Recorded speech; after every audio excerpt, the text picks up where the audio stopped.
Now we'll continue with the interesting story of the province Bengal. Now the first Nawab Alivardi Khan died in the year 1756 and he was followed by the Nawab Sirajuddaulah. Sirajuddaulah, the Britishers wanted him to act like a puppet ruler and run the government according to their whims and fancies.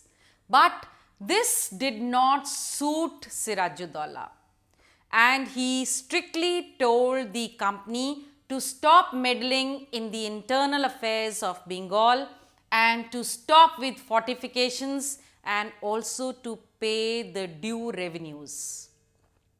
This enraged the British officials and they refused to listen to the orders given by Sirajuddaulah. Thus, the conflict became intensified, heated, and here, when the East India Company refused to accept the demands of Sirajuddaulah, he took up 30,000 soldiers along with him and went to Qasim Bazar and defeated the English power there. After crushing the East India Company at Qasim Bazar, he moved to Calcutta. And when the news of Sirajuddaulah reaching Calcutta arrived, that is the time Robert Clive, the commander of East India Company, reached himself there, reinforced with the naval fleets. And thus started a major fight between Sirajuddaulah on one hand and Robert Clive as the commander of the East India Company.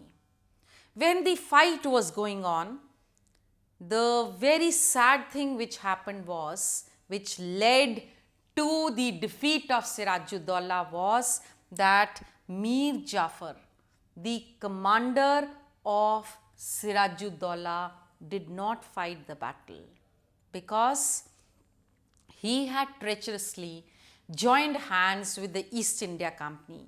And East India Company had promised him that if he helped them in fighting against Sirajuddaulah and winning this battle, then they would make him the next Nawab.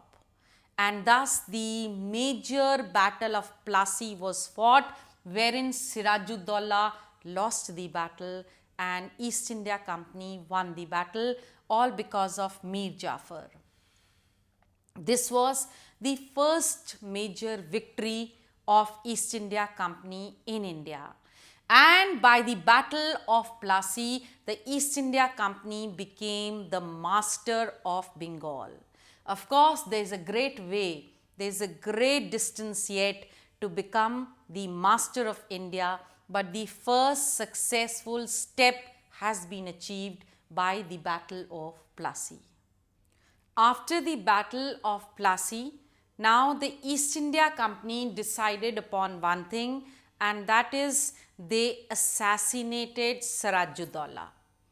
And the new Nawab of Bengal that they placed was Mir Jafar. But then too, the East India Company was in no mood to take over the administration directly. They just wanted expansion of more and more trade. Of course, they wanted one thing, that they should extract the revenue but should not take up the responsibility of administration. So they wanted puppet rulers. After some time, when Mir Jafar also started asking for more and more powers, they deposed him and Mir Qasim was placed on the throne. Mir Qasim, when he sat on the throne, he too felt that whatever the company was demanding was not justified. So he also started questioning East India Company. In this process, what happened was another battle, the Battle of Buxar, 1764. In this battle, Mir Qasim lost, and thus once again they installed reinstalled rather Mir Jafar on the throne. Mir Jafar died a natural death in 1765, and after this Robert Clive claimed that now we must become the Nawabs ourselves. After this, the Mughal authority in 1765 handed over the Diwani, the collection of revenue of Bengal, into the hands of East India Company. This was something that they had been looking forward to since years, because the Britishers did not have anything by which they could actually buy the things in India. That is, in return, they could not sell anything in India. So, a lot of gold was involved in this trade, and thus they were looking for something which could finance the company's expenses in India, and it came on a platter for them when the Mughal authority granted them the right to Diwani, or they became the Diwan of the province called Bengal, and thus the revenue they could extract from Bengal was more and more every day.